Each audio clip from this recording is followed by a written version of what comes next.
Hallo. Hello, how are you doing? Okay, let's see if we can do this a little lower. Wie geht's dir? Okay. Geht es dir? Oh, I'm doing fine. I have a little migraine, but it's normal. Hello, Mira. Hi, Luz. Okay, we're starting having more audience, by the way, aren't we? Okay, let me fix that. Is it better now? Ja, ich kann dich gut sehen. Sehr gut. Good. So, wie geht's? Gut. So, Heute ist Ostersonntag bei uns, ein Feiertag. yeah. Und ja, bei der Kirche ein bisschen gefeiert. Mir geht es gut. Oh, wonderful. Well, today I also would like to go to the church and see how things are going. The church is having some series on the sanctuary as well as the resurrection, which is very interesting. So it's gonna be a good things to watch and to listen. I do believe sanctuary should be developed and kind of talked over, because sanctuary in the past was very important part of the salvation plan, and without we would not know about the salvation plan in Jesus Christ. So, and today is the Easter, so-called Easter or Oster in Germany, but Easter is a form of a pagan rituals and traditions. So as Christians, we will more likely want to talk about resurrection, and there where we kind of differ from the traditional understanding of Easter. And everybody likes the eggs. I love eggs, so don't get me wrong. When I cook hard-boiled eggs and you color them, they're also beautiful. But what the reality is, this festival and holiday is for. It is, the reality is to point to Jesus and his resurrection and his role as a great person. Hello, Bertrand. Not only is a great person and human being, but Jesus Christ is a God and Savior. So it's a little hard for us to grasp and understand the matter and the nature of who Jesus Christ is. But I can definitely say that Easter should not be just eggs, drinking and eating and have some fun. Easter should also be giving accountability of what we are doing, how we are doing it, why, and what's the cost. And the cost is the life of Jesus Christ to wash out the sins from everyone, including those who were born before and after that who are going to be born. That's the same person is writing some degrading stuff again.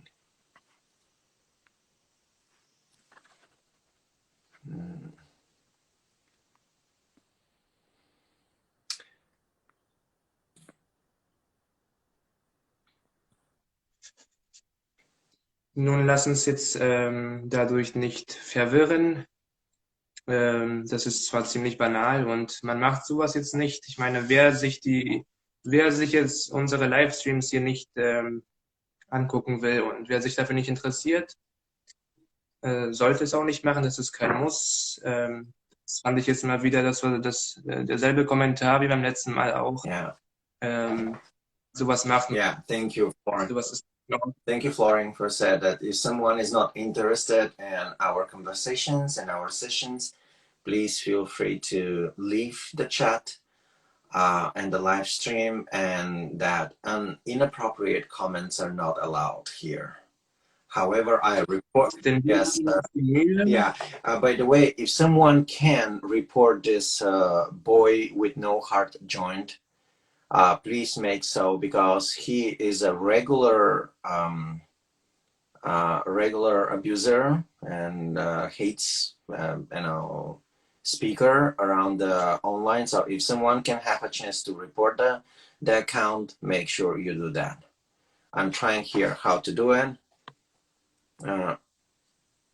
denn wir machen uns die Mühe, bereiten uns da regelmäßig vor und machen das, damit ihr euch informieren könnt und was von der klassischen Musik erfahren könnt. Und wer da nicht interessiert ist, muss es hier nicht machen, muss sich die Sachen nicht anschauen. Yeah. So, wir haben uns jetzt heute die zweite Sinfonie, die Auferstehungssinfonie von Gustav Mahler in C-Moll Opus 125 vorgenommen. Ja. Wir haben jetzt nicht sonst wie immer sehr viel Zeit. Wir haben uns jetzt ausgemacht, dass wir jetzt die Livestreams verkürzen, damit es für euch besser verständlich ist. Yeah.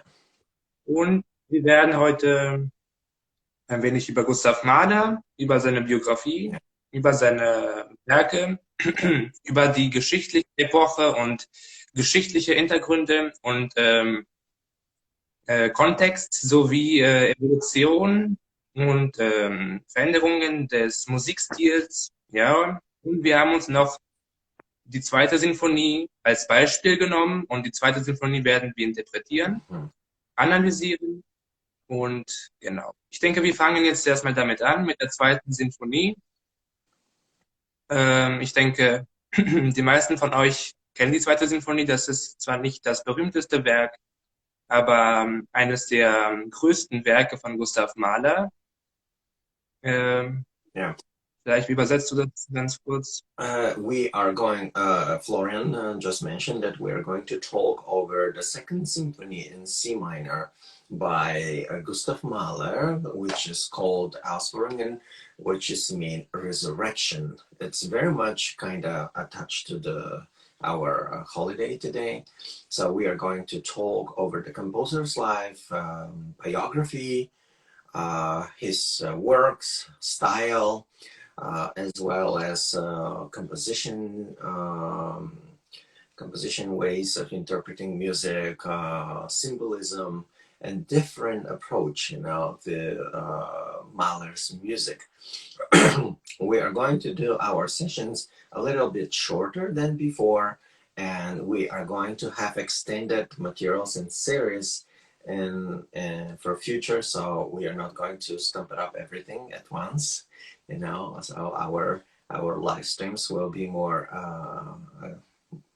used to become shorter, but at the same time giving a specific information and in a few times in a row for the future time, for the future outcome and in the nearest future. So today we are starting with Mahler's Second Symphony. What is Mahler's Second Symphony? How do you perceive? What do you think of Mahler's Second Symphony, Florian? Mahlers zweite Sinfonie, es ist ein Werk, was bis heute eine große Herausforderung ist, sowohl es zu spielen als auch es zu dirigieren. Das ist ein sehr großes Werk, eine große Herausforderung.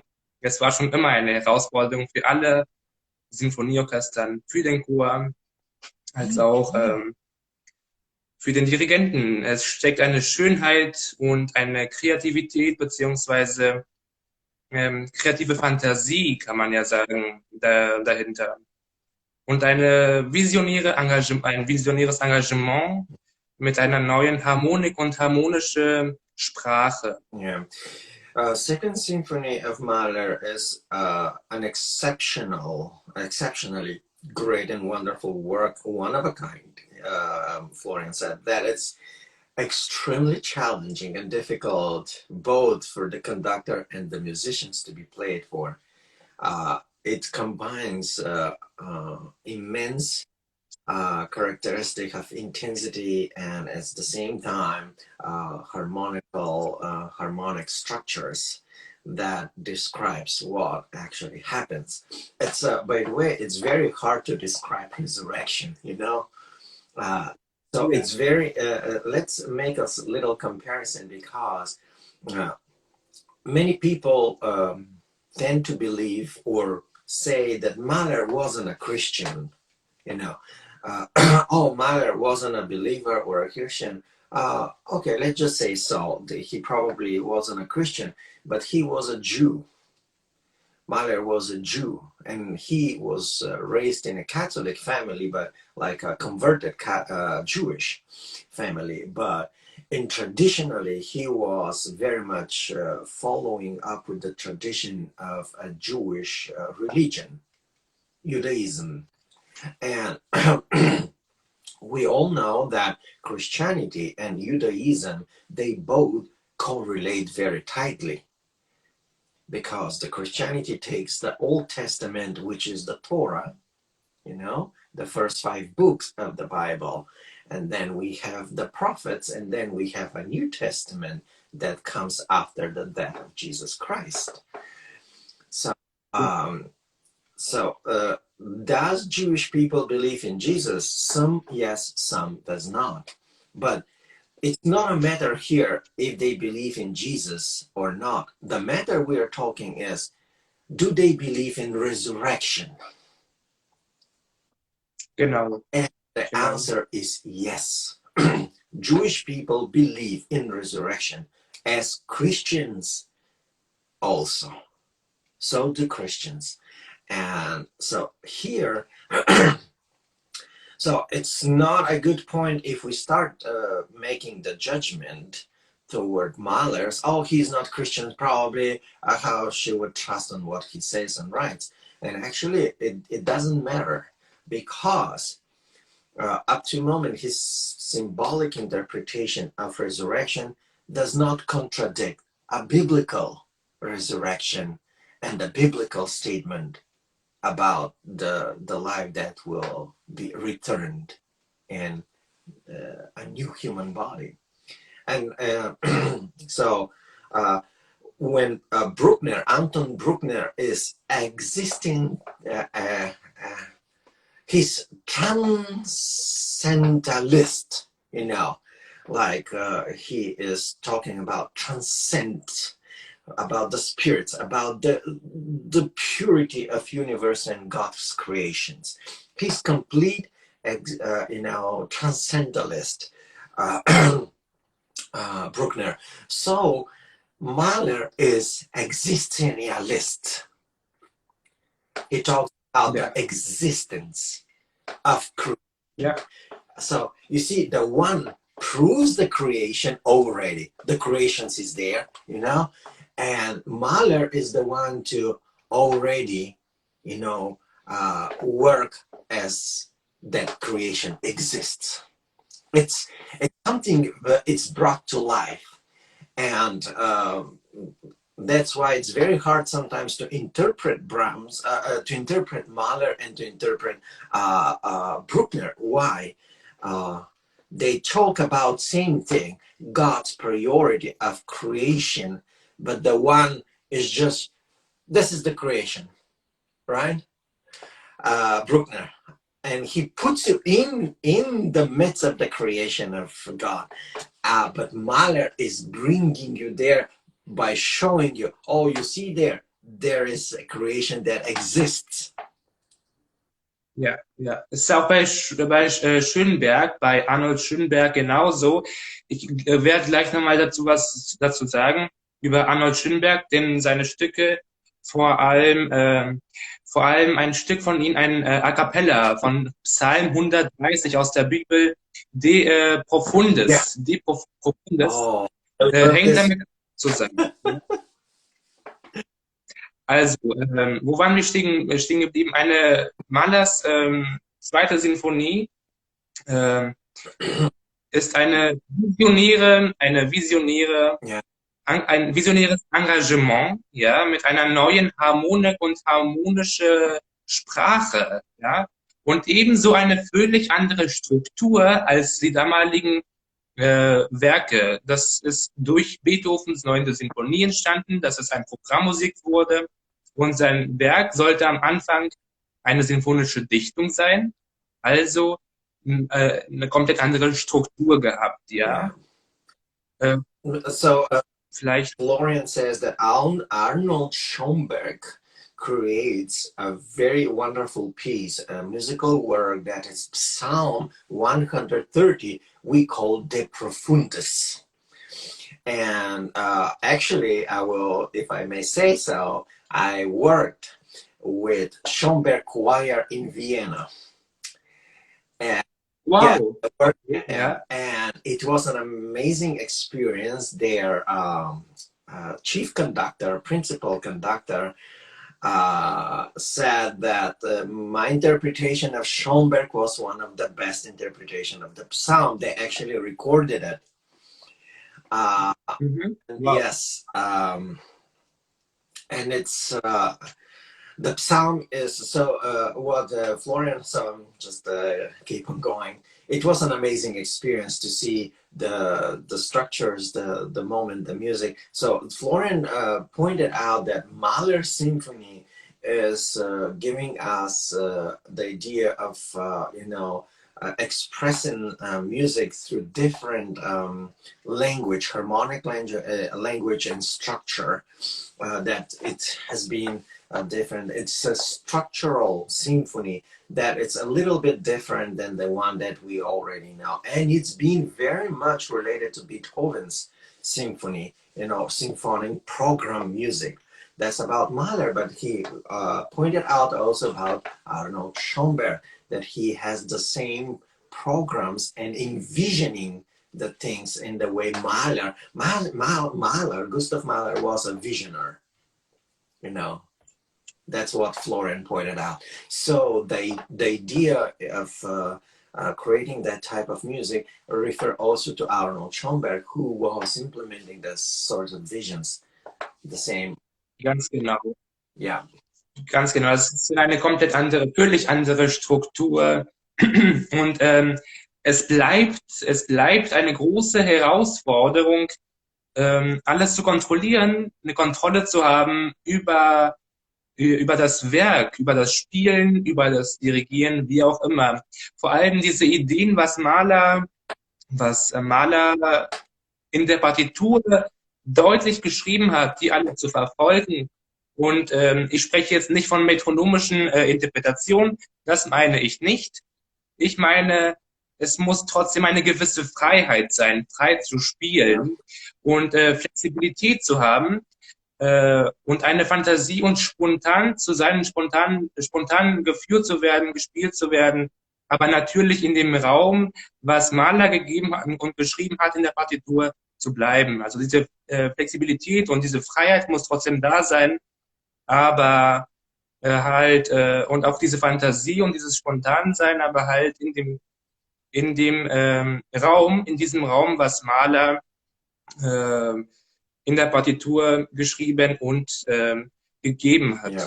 Ja? So the second symphony of Mahler and its own style that presents not in no any circumstance, in no any way the metronomical playing of the piece, the work, by metronome under strict metronome. No, it's more free. It's free will. It's more flowlessly. Like you can just extend the melody, you can just diminish, you can just put it back, you can just like a back and forth in the melody and the structure, the harmonical part as well. Also, Florian says that this is not a work that can, of course, this is a work also that can be put in frame. It's been framed somehow timely, but it's not completely under metronome. That's not the case. And here we see how he is trying to interpret and to represent all the details based on the melodical structures and the harmonical structures altogether. Aber was wichtig zu sagen ist, es sollte alles eine gewisse Freiheit haben und eine gewisse Flexibilität, aber es muss kontrolliert sein und es muss natürlicherweise in dem Raum sein, was Mahler geschrieben hat. Also jetzt zum Beispiel nicht, keine Ahnung, wenn da jetzt irgendwelche Triolenpassagen sind oder chromatischen Tonalitäten, nicht, dass da alles jetzt durcheinander gespielt wird, in einem komplett anderen Rhythmus und komplett andere Dynamik. Das nicht. Es sollte zwar frei gespielt werden, aber die Herausforderung ist, das zu kontrollieren. Das ist das Problem, die Schwierigkeit, was in diesem Stück, diese Sinfonie ist. Es muss alles kontrolliert und natürlich auch ein bisschen Freiheit dabei sein. Ja. The things are not out of control or being put it out in a way that you don't know where the ends is, but and the odds are. So everything is controlled. It is the same time free, naturally free, flowing naturally, but at the same this natural flows of the harmonic and melody, it's being controlled very in a very let's just say very actual and authentic way. You know, it's not completely controlled, but it's not completely free. It's not completely framed. And this is, Florjan says, this is the most difficult. You know, schwierig, which means extremely difficult. You know, this is the most difficult part to be represented. By the way, that's very true, because Mahler himself was so the harmonic, the chromatic, the intervals, everything was completely need to sound very naturally, very idyllic, very, you know, like they're just right. And by the way, Mahler was the conductor to most of his symphonies, so he was putting the remarks to all of his scores. And interesting fact that this is a theory about the music in those days, that the music in those days was combination between, you know, controlled, you know, but free, natural, authentic, but framed. So put it some into a shape, into a forms. So, and that's why this was a different different interpretation. There were differences between Furtwängler, you know, and Bruno Walter and Mahler with Toscanini, because Toscanini was a beat maker, and now so many Furtwängler despised practically. He just literally left and yelled at Toscanini, "You're just a beat maker. You're not a conductor." You know, and Leonard Bernstein meinte auch, das kann jeder machen, diesen Takt aufgeben, aber der Dirigent ist dafür da, um die Anzeichen zu geben, wenn etwas kommt, und das Orchester zu führen. Es gibt Konzertmeister, die dafür da sind, den Auftrag zu geben und sowas. Aber and he just said the same, that even, you know, Leonard Bernstein, if you listen to Leonard Bernstein, you can see just even the concertmaster is taking a beat together and breathe together with the orchestra and the conducting gesture. So while the contemporary interpretation of conductors, and they are just more satisfied to beat and to put the metronome, you know, over the music, which they consider that the old masters like Furtwängler, Bruno Walter, Otto Klemperer, you know, those are my school. My teacher were their students, you know, in conducting. So they kind of wanted to reject that system. And now, why? Because in the past, the important part was music overall, and then metronome. And I put it into metronome in time measurement. Now it's the opposite. Now time measurement and beatings is over what? Music. And often you go to a concert, it's just, you feel empty. You don't feel the music. It's just da da da da da da da da da da da da da da da, and you just beat mess. But this, you know, beatings can just completely differ when you say pam pam pam pam. Yes, da da da da. You see, now we see what I'm putting the music before the beating. Why? I want to express the meaning of what the symphony is. It's the same with Mahler, and that's why it's so very hard and difficult to interpret Mahler. Why? Every single phrases, every single note, every single scale, chromatic, harmonic, structures, either vertical, horizontal, or counterpunct, you know, or it's extremely difficult to grasp. Why? It's just because of this complexity. Ja, es ist das Kontrollieren und dazu noch das Fühlen dabei. Das ist das Schwere bei den Komponisten in der Stilthematik. So ist es. Die Art, wie Gustav Mahler, also wie er das Leben und Gott und das Göttliche und die Beziehung zwischen uns zelebriert, ja, und wird in diesem Werk, also bei der zweiten Sinfonie, auf tiefster Art und Weise ausgedrückt. Es erinnert uns an die Humanität und an das Zusammenkommen von uns allen.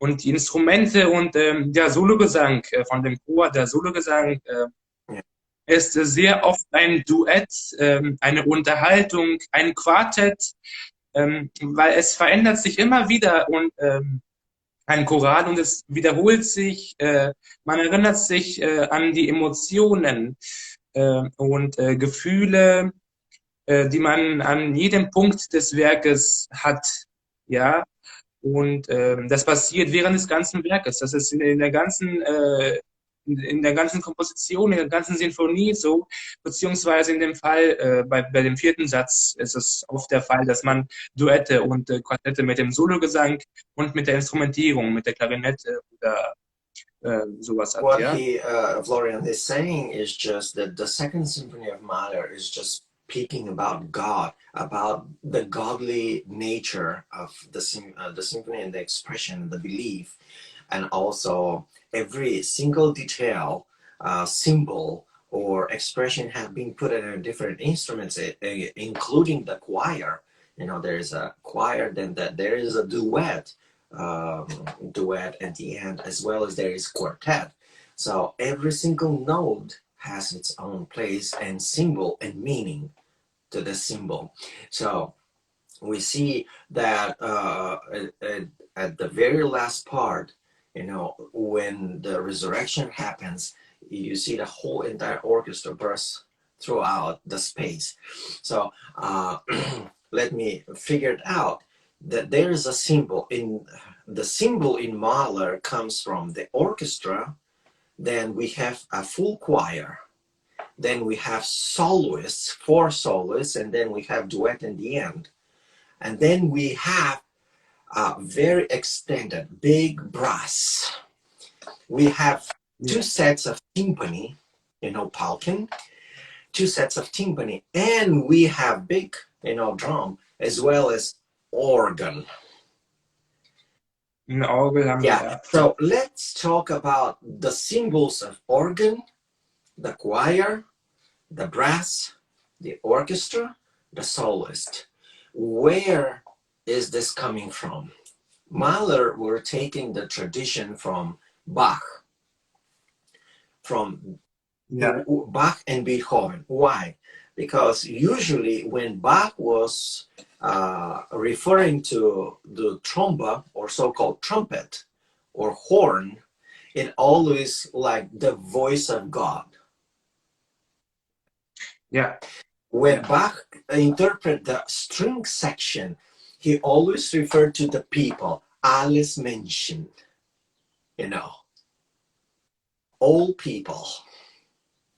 When he refers to the brass, he refers to the angelic, you know, presence in the earth, you know, the angels that are on earth.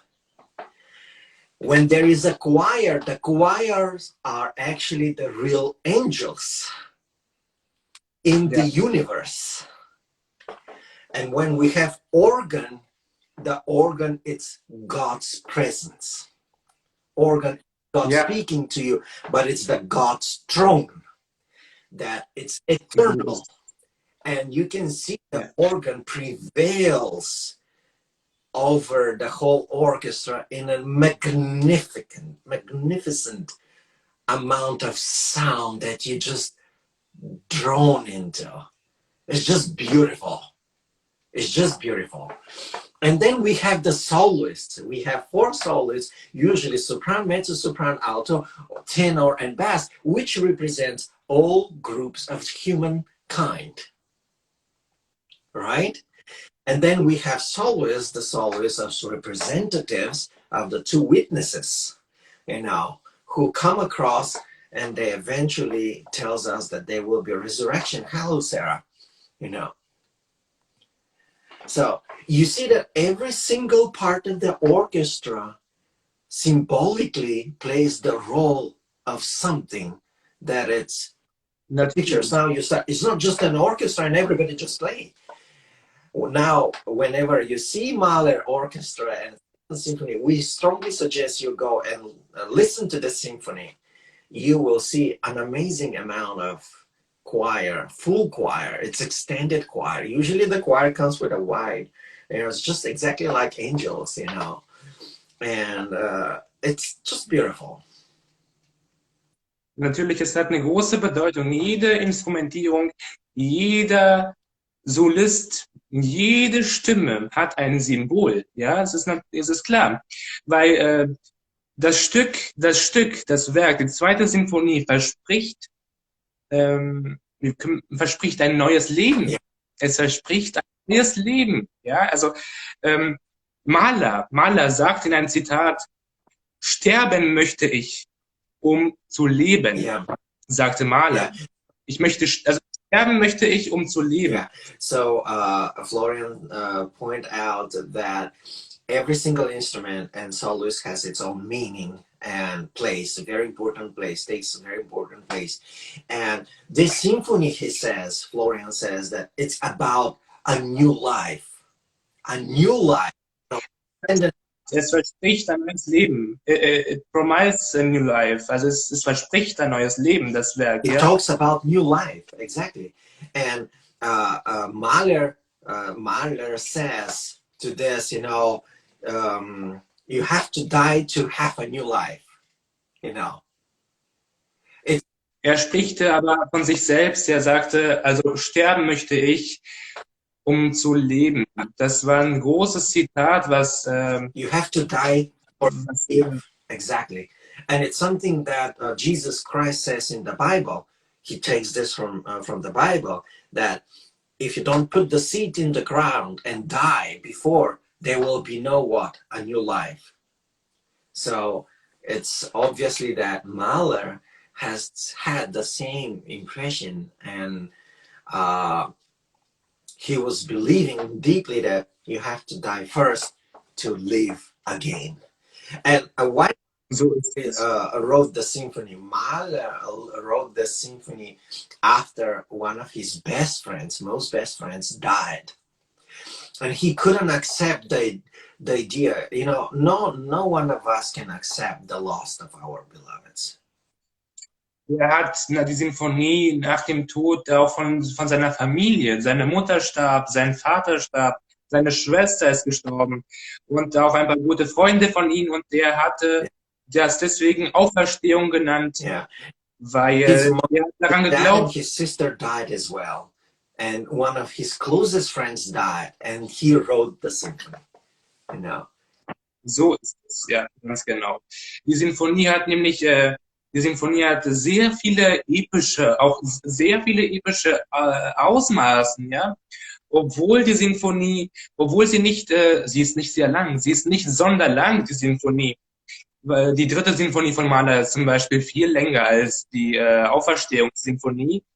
Aber die Frage, die man sich stellen muss, die Frage ist, was könnte diese Symphonie voraussagen, beziehungsweise was könnte man vorausschicken? Das ist die große Frage, die sich auch Mahler gestellt hat. Und ich persönlich bin auf dieses späten A Cappella Psalm 130 von Arnold Schönberg gestoßen. Die Profundus, Psalm 130 für Chor, das ist auch für Chor geschrieben, A Cappella, so heißt es, obwohl er nicht auf der lateinischen, sondern auf der hebräischen Fassung des Psalmes beruht.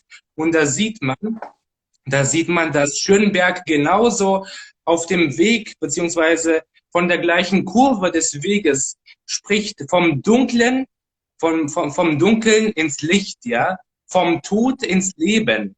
Er hofft auch auf eine Rettung. Schönberg hofft ja auch auf eine Rettung, obwohl er hier nicht vom christlichen Gedanken der Auferstehung hofft, beziehungsweise doch von der christlichen Gedanke auf der Auferstehung hofft, auch auf eine Art Rettung, obwohl hier Schönberg nicht christlich war. Also er hofft trotzdem auf eine Rettung, aber in diesem Falle hier nicht auf einer christlichen Art und Weise. Und für mich klingt das so, als käme es aus irgendeiner Stelle von Mahlers Sinfonien, Nummer 8 zum Beispiel, wäre das in dem Fall, ja. Also das hängt damit alles viel zusammen und Schönbergs De Profundis vom Psalm 130 für Chor und vom für Chor a cappella, das ist meiner Meinung nach auch sehr ähnlich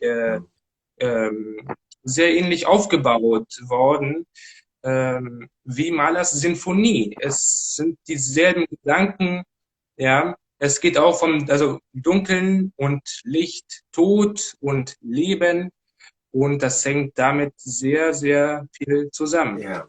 Ja. So Florian is making a very great point in comparing the two pieces of Arnold Schoenberg, the Psalm 130, and the one symphony by Mahler, Second Symphony. And here they both, he said, Schoenberg put this in a cappella choir to where he talks and he put a biblical psalm. The biblical psalm is a Hebrew song, written by David, King David in the past. And so there in this psalm is also talking about, the death of a person, the life, the new life, also that we are put into the grave and then we are taken out to the light. And it's the same thing to where Mahler makes the same comparison that we have to die first to become into new life. And his second symphony practically very much is a symphonic replication to what Arnold Schoenberg's choir. It's a more so interpretation and replicated the symphony by Mahler, which both talks about what the darkness, the death, and then the life and the light. So it's so ist es. Und es ist auch eine Art Hoffnung. Yeah. Eine Hoffnung um eine Art Rettung. Obwohl hier obwohl hier Arnold Schönberg jetzt nicht, der war kein Christ, der war kein Gläubiger, Arnold Schönberg war nicht gläubig, er hofft auf eine Art Rettung.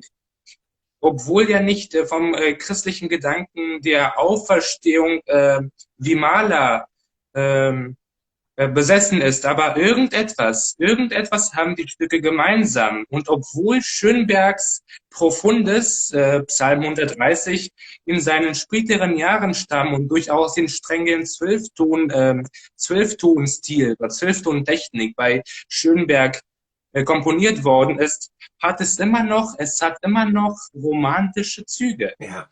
Es hat immer noch romantische Züge, obwohl Schönberg sehr spät komponiert hat und das Stück durchaus in strengen Zwölfton-Stil ist. Es hat immer noch eine Art romantische Züge, ja. Yeah. Und da gibt es, ja. So Schoenberg interpret the music not from a Christian side point, because we don't have very much knowledge that Schoenberg was a believer in Christianity, although he is also Jew by origin. So we understand that he was referring to the hope of, it's a very big hope of new life, of regaining life again. And so he used this as with the 12-tone system, atonal 12-tone system that is sort of in a classical state, you know, put it in a classical state, but written in 12-tone system. So ist das. Ja. So ist das. Und da gibt es auch ein paar Solostellen. Es gibt ein paar Solostellen, wie bei Mahlers Sinfonie auch, aus dem Chor.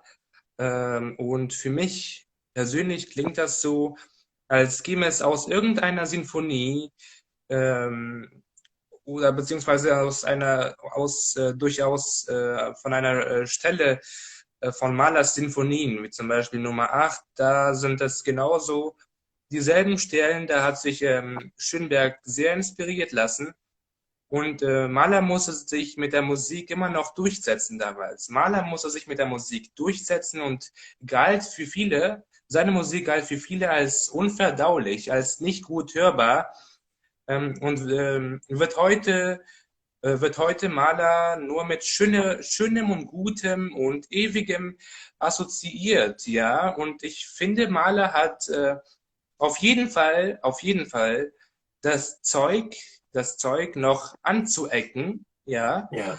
Und die Nachbarschaft, in diesem Fall mit Arnold Schönberg, später auch mit anderen Komponisten, auch zeitgenössische Komponisten, ja. Like Die soll eben die Rolle Mahlers als Urvater der modernen Musik bestärken. Yeah. Und ich glaube, den geistlichen Inhalt seiner Musik wird es auf jeden Fall nur stärker machen, denn nur durch das Erleben dieses Leidens gelangt man zur Befreiung und hoffentlich auch zur Wiederauferstehung. Yes. Ja? Correct. And it's actually what Florian says is that the ideas and all that the postmodern composers will interpret and implement, put in their music, will be pretty much inspired by Mahler's music and his symbolism, symbolic interpretation, and orchestration. Mahler is the father of the contemporary composition and symphony structure, but interpretation of music as well. And that's very true because let's just point it out that Mahler was chief conductor to Vienna Philharmonic. He actually established Vienna Philharmonic, you know. And the sound of this great sounding of Vienna Philharmonic was actually shaped by Gustav Mahler, you know. Yeah. So practically, and everybody says, wow, what a beautiful sound and orchestra. But this is a tradition that Gustav Mahler himself created, you know. And so, however, let's continue. So all the postmodern composers like Arnold Schoenberg and the later on composers were actually recycling up ideas and taking ideas from Mahler. Mahler was the source. So ist das. Yeah, and so I also can add to that Olivier Messiaen, also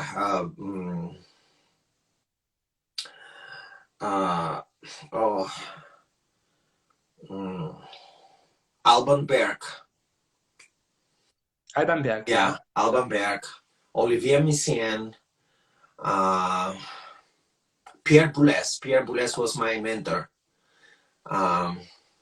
They also have taken lots of Mahler. They were very, very deep interpreters and very, you know, kind of people who were digging very much into Mahler's music. So ist das. Obwohl ich sagen muss, wie ich vorhin auch erwähnt habe und das gesagt habe, Mahlers Musik, Mahlers Sinfonien, Mahlers Werke galten vor, ich sage jetzt mal 40, 50 Jahren noch als unverdaulich. Unverdaulich bedeutet, man hat das nicht gerne gehört. Man mochte seinen Musikstil nicht. Muss ich sagen, es galt als unverdauliche Musik und heute wird Mahler nur mit Schönem und Gutem und Ewigem assoziiert. Yeah. Und Das ist ein großer Unterschied. Heute mögen alle Mahlers Musik. Heute finden alle Mahlers Musik schön und Yeah. gut.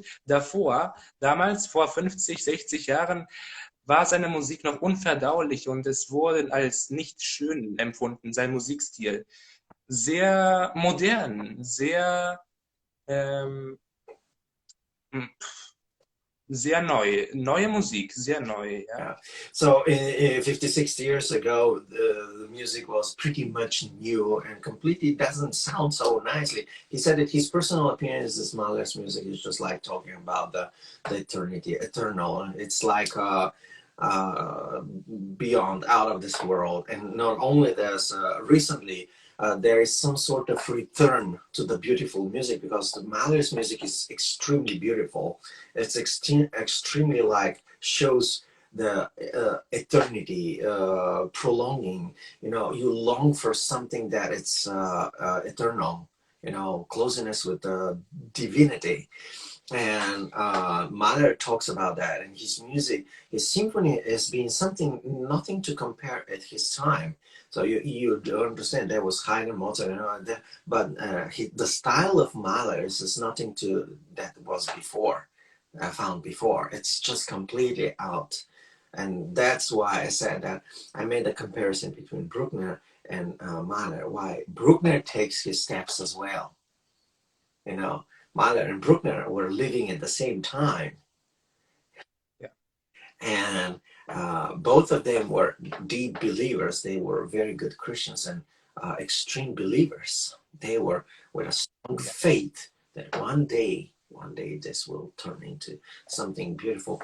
In conclusion to our first part about Mahler, because we're going to have more parts about his style, is that Mahler takes this text to where very much, if you see the solo text, oh, you soul that you're dying and you will come into, you know, deep in the ground, you're gonna return one day and I will see you, I will feel you.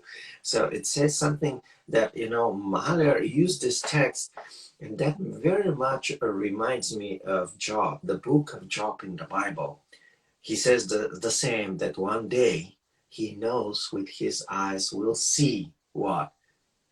The new life, that he will resurrect. In the day of resurrection, he will see with his own eyes what? The new life. So it's something that Mahler put this into his same symphony. That's why it's called. Es sind religiöse Sachen, Yeah. viele religiöse Sachen, viele religiöse Symbole, Yeah. Aspekte, Yeah. die sowohl Maler, aber auch zeitgenössische Komponisten wie Schönberg, der hat sich aber nicht wirklich auf das Christliche und Religiöse fokussiert.